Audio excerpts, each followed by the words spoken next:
ఎప్పుడైతే అంబేద్కర్ గారు ఈ భరత గడ్డ మీద జన్మించిండో అప్పుడే భగవంతుడి రూపంలో వచ్చి ఒక విముక్తి చేసిండు. అభం శుభం తెలియనటువంటి ప్రజలు ఏమనుకున్నారంటే మనిషికి తేడా ఉంది అనుకున్నారు.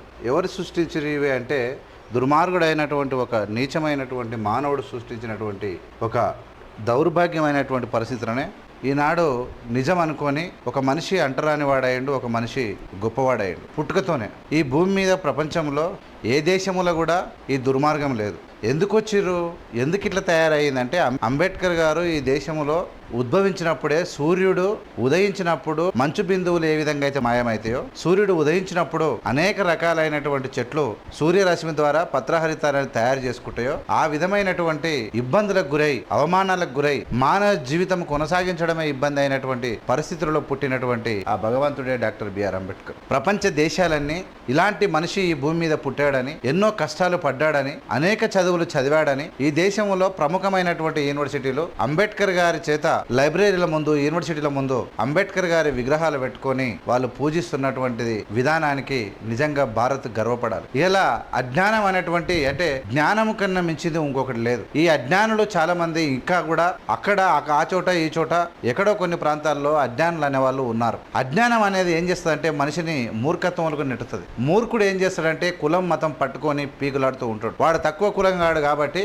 ఆడెవడన్నా ఇంటి వాళ్ళు పెళ్లి చేసుకుంటే వాళ్ళని చంపేయడమే టార్గెట్, డైరెక్ట్ చంపేయడమే. అంటే ఎంత భయంకరమైంది అంటే ఒక కులం ఇంకో కులం అంటే ఒక మనిషిని ఇంకో మనిషి వాడు నచ్చితే జొల్లోనికైనా ఇస్తాడు. వాని కులమోడైతే వాడు పొద్దుగాల లేచి పనులు తోమకుంటే ఏ కులమోనైనా వాసన వస్తుంది. వాడు చనిపోయిన తర్వాత ఏ కులమోనైనా శవం ఇంట్లో పెట్టుకుంటే, ఇప్పుడు బ్రాహ్మణ కులము పెద్ద కులాలు అయితే చనిపోయిన తర్వాత వాసన రాదా? చనిపోతే ఎవరిదైనా స్మెల్ వస్తుంది. పొద్దుగాల లేచి పనులు తోమకుంటే అంతే సంగతి. అంటే అన్ని చర్యలు కళ్ళు పండ్లు రక్తం శరీరంలో సేమున్నా నేను గొప్పవాణ్ణి అనుకున్నటువంటి అత్యంత హీనమైన మూర్ఖమైన జంతువు ఏదైతే ఉంది ఈ భూమి మీద అంటే అది భారతదేశంలో ఉన్నటువంటి కులాలను మతాలను పట్టి పీడిస్తున్నటువంటి హీనమైన జంతువు, అది మానవ జంతువు.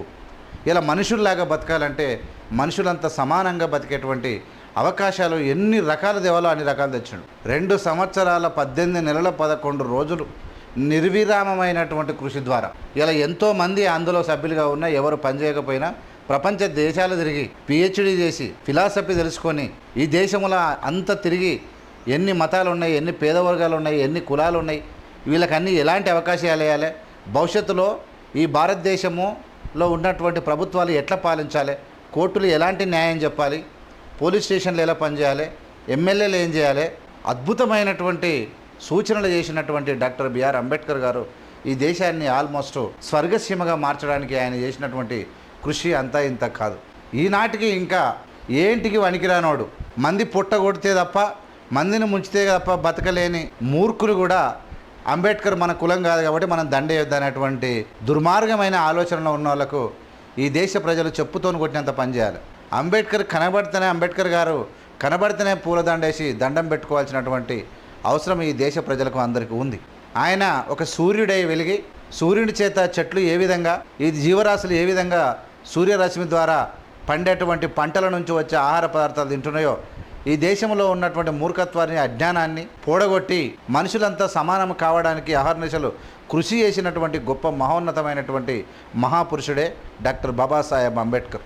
ఆయన పుట్టినరోజు అందుకో దండాలు బాబా అంబేద్కర్, అంబరాన ఉన్నట్టు చుక్కలు గురియంగా, నీ అంబరాన ఉన్నట్టు చుక్కలు ఆకాశంలో ఉన్నటువంటి చుక్కలు నీ మీద మేము ఎంతటి వాళ్ళమయ్యా, నీకు పూలదండలు వేసో నీ విగ్రహాలు పెడితేనే సరిపోదు, నీ దండలు నీకు వేసేయంటే అంబరాన ఉన్నట్టు చుక్కలు గురువంగా, ముందుగా నిన్ను తలిసి ఆటలు ఆడేము పాటలు పాడేము, మేము నిన్ను తలుచుకున్న రోజులు ఈ భారత ప్రజలమైన మేము నిన్ను తలుచుకొని ఆటలు ఆడేము పాటలు పాడేము, చీకటి మా బ్రతుకుల్లో సూర్యుడు వెలయంగా. ఇంకా కొంతమంది కండ్లకు పొరలు గమ్మే ఉన్నాయి. ఇంకా అంబేద్కర్ గారికి దండయని నీచులు ఈ దేశం మీద ఉన్నారు. ఆయన ఈ దేశం మీద చాలామందిని అంటే ఈ భూమి మీద ఉన్నటువంటి ప్రతి ప్రాణికి హక్కిచ్చాడు.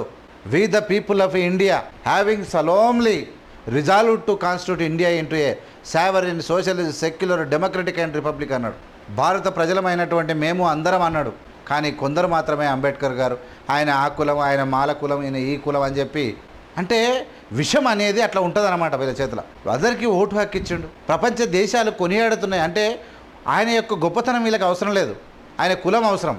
ఎందుకంటే మన పుట్టుక నీచ పుట్టుక, అంటే ఎవడైతే ఈ కులాలను ఇంకా పట్టుకొని పాకులాడుతూ ఉంటాడో, అంటే అమెరికా లాంటి దేశాల్లో పోతే చిప్పలు గడడానికి కూడా పనికిరానటువంటి వీళ్ళు, ఇంగ్లాండ్ లాంటి దేశాల్లో రోడ్లు కూడా కూడా పనికిరాని వాళ్ళు ఈడ కులం మతం అని కూడా మాట్లాడే వాళ్ళను ఏం చేస్తాం?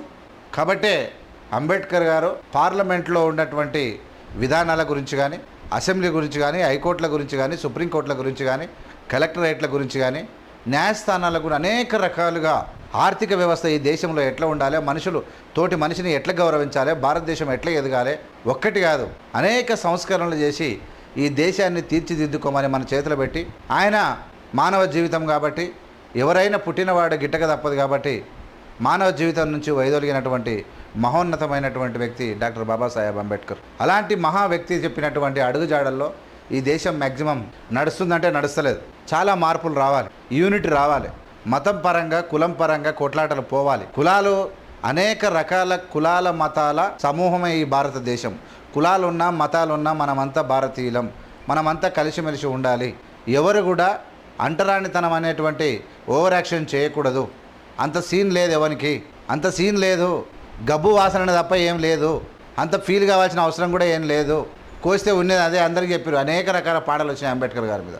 కాబట్టి అందరూ కూడా ఇలా ఈ దేశంలో భారతదేశానికి పండగ రోజు, ఈ పండగ రోజును అందరూ మదిలో అంబేద్కర్ గారు చూసినటువంటి దాడిలో నడవడానికి ప్రయత్నించినటువంటి ప్రతి ఒక్కడు నిజమైన భారతీయుడిగా వెలుగొందుతారు తప్ప ఇంకోటి కాదు. కాబట్టి ఈ మహోన్నతమైనటువంటి బాబాసాహెబ్ అంబేద్కర్ గారు పుట్టినటువంటి నేల మీద మనం పుట్టడం, ఆయన చూసినటువంటి దారిలో మనం నడవడం మన దేశానికి గర్వకారణంగా నిలబడబోతూ ఉంది.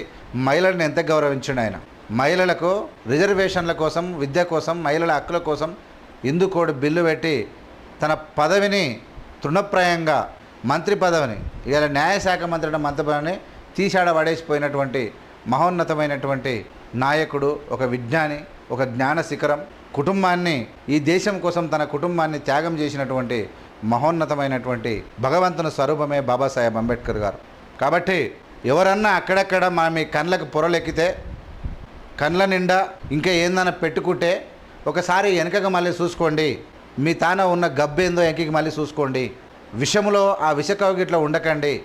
మనుషులనంతా మనుషులుగా చూడండి. అందరిని ప్రేమించండి. భారతీయతను పెంపొందించండి. భారతదేశం యొక్క అభివృద్ధి కోసం ఈ దేశంలో ఒకరి మీద ఒకటి అంటరానితనము, నీచపు చూపులన్నీ బంద్ అయిపోయి బాబాసాహెబ్ గారి ఆలోచన ప్రకారంగా ఈ దేశం ఎదగాలని మనస్ఫూర్తిగా నేను కోరుకుంటా ఉన్నా. నేను చెప్పేది కొందరు ఎవరైతే దుర్మార్గులు ఉండో వాళ్ళ గురించి మాత్రమే నేను చెప్తా ఉన్నా. ఇక కులాలుగా కూడా క్యారెక్టర్ వైజా అన్ని దాంట్లో చిల్లరగాలు ఉంటారు, అన్ని కులాలలో అన్ని మతాలలో చిల్లరగాలు ఉంటారు, అది వేరు. కానీ కులం వ్యక్తిని బట్టి మనం గౌరవించడం, ఆ పద్ధతిని పోవడం అనేది చాలా అద్భుతంగా ఉంటుంది. ఇండివిజువల్గా ఒక్కరొకరికి ప్రతి ఒక్కరికి ఎవరి గౌరవం వాళ్ళకు ఉంటుంది. కాబట్టి అనేక రకాలు చెప్పిండు ఆయన మనుషులకు రాజ్యాంగాన్ని మనకు మనం సమర్పించుకుంటూ జస్టిస్ ఏం చేస్తుందని చెప్పిండు, ఈక్వాలిటీ అంటే ఏంది, లిబర్టీ అంటే ఏంది, ఫెటర్నిటీ అంటే ఏందని చెప్పి వర్ణించినటువంటి వ్యక్తి. ఒక ప్రియాంబుల్ చూస్తే మనకు అర్థమైపోతుంది. అంత అద్భుతమైనటువంటి రచనలతోటి ఆయన కష్టపడి తన జీవితాన్ని 50 సంవత్సరాలు, అంటే 50 సంవత్సరాలు పూర్తి చేసుకోకముందే చనిపోయినటువంటి, అంటే ఈ దేశం నుంచి మనలో విడిచి వెళ్ళిపోయినటువంటి బాబాసాహెబ్ అంబేద్కర్ గారు ఒక మహోన్నతమైనటువంటి మహనీయుడు. కాబట్టే ఇలా ప్రపంచవ్యాప్తంగా ఆయన బుక్స్, ఆయన రచన, ఆయన ఆలోచన, ఆయన రాజ్యాంగం, ఆయన యొక్క సేవలు, ఆయన త్యాగం, ఆయన యొక్క తెలివితేటలన్నీ ఈ ప్రపంచానికే మార్గదర్శనం, ఈ దేశానికి కాదు.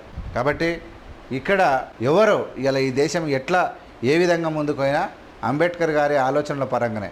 ఇంకా మూర్ఖమైన నాయకులు ఏమన్నా తప్పుదారిన రాజ్యాంగాన్ని తప్పుదారి పట్టిస్తే చెప్పలేం, కానీ రాజ్యాంగం తప్పుదారి చూపించదు.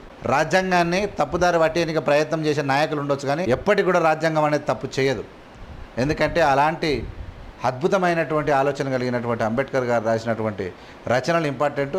నేను ఈ విధంగా ఎందుకు మాట్లాడుతున్నా అంటే, ఈ భారతదేశం యొక్క యూనిటీ దెబ్బతినడానికి కారణం ఏదైతే అంటరానితనం అనుకున్నారో, ఏదైతే చిన్నచూపు అనుకున్నారో, అన్నిటికన్నా ప్రమాదకరమైన దోపిడీ, అవినీతి. ఈ అంటరానితనం అంతా ప్రమాదమైనది ఏంది? అవినీతి, దోపిడీ.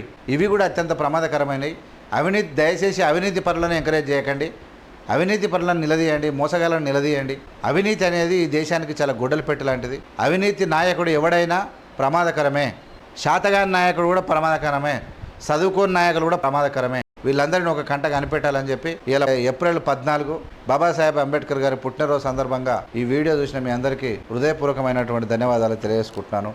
జై హింద్, జై భీమ్, జై భారత్. చూస్తూనే ఉండండి AVM media. Thank you so much.